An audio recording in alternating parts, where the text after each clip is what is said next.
अस्सलाम वालेकुम मेरी यूट्यूब फैमिली। आज मैं आपके साथ शेयर करने लगी हूँ बहुत ही मज़ेदार दही बड़े का मसाला, जो कि हम बाज़ार से लेने जाते हैं तो जो हम फ्रेस्को के दही बड़े खाते हैं और बहुत ही मज़े का जो मसाला होता है इसका, आज मैं इसकी रेसिपी आपके साथ शेयर करने जा रही हूँ। इसको बना के आप सेव कर सकते हैं और पूरा रमज़ान जो है इसका लुत्फ़ उठा सकते हैं। बहुत ही सिंपल होता है ये बनाना, और इसको बनाते वक्त किन चीज़ों का ख्याल रखना है कि आपका मसाला बिल्कुल अच्छा खुशबूदार बने। तो चलें इसे बनाना शुरू करते हैं।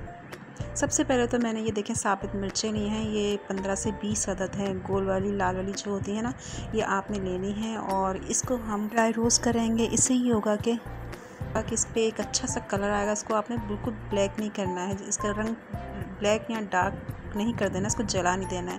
बिल्कुल स्लो फ्लेम पे हम फ्राई करेंगे तो इससे ये होगा कि इसमें से खुशबू आने लगेगी। इसीलिए जब हम ये गरम मसाले जो फ्राई करते हैं ना, रोस्ट करते हैं, तो इनका अरोमा जो होता है खुशबू का, वो निकल के आता है। तो मैंने इनको अलग फ्राई किया है क्योंकि ये जल्दी हो जाती हैं। अब मैंने 2 टेबल स्पून लिया है साबुत धनिया, साथ ही मैं ले लूँगी ज़ीरा 2 टेबल स्पून भर के लिया है मैंने।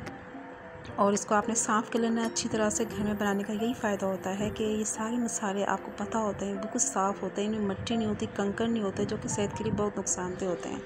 तो अब मैं इसको अलग से रोस्ट करूँगी। और काली मिर्ची ले ली है मैंने हाफ़ टी स्पून, क्योंकि काली मिर्ची को हमने बिल्कुल बारीक पीसना है। 2 अदद लौंग डाल दिए मैंने। जो साबुत धनिया और जो ज़ीरा होता है ना, इसको हमने मोटा कूटना है, इसलिए इसको मैं अलग से रोस्ट कर रही हूँ।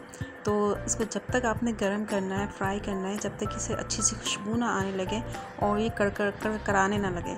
अच्छा ज़्यादा नहीं करना, अगर आपने इसको ज़्यादा डार्क कलर दे दिया तो इसका फ्लेवर ख़राब हो जाएगा। काली मिर्च मैंने पीस ली हैं और इसको भी मोटा दरदरा साबुत धनिया और ज़ीरे को हम कूट लेंगे। और ये जो साबुत लाल मिर्चें हैं, ये आपने बिल्कुल बारीक नहीं पीसनी है, थोड़े मोटे इसमें चंक्स नज़र आने चाहिए, तभी ये अच्छे लगते हैं। तो ये देखें, ये मैंने इसमें डाल दिया है और इसको मिक्स करते हैं। अब इसमें बाकी जाएंगे पिसे हुए मसाले।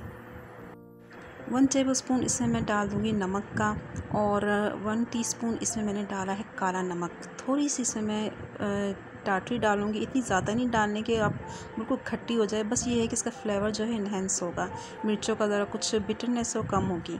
आपने इसको बिल्कुल खट्टा नहीं करना है, खट्टा अच्छा नहीं लगता दही बड़ों में बहुत ज़्यादा मसाला।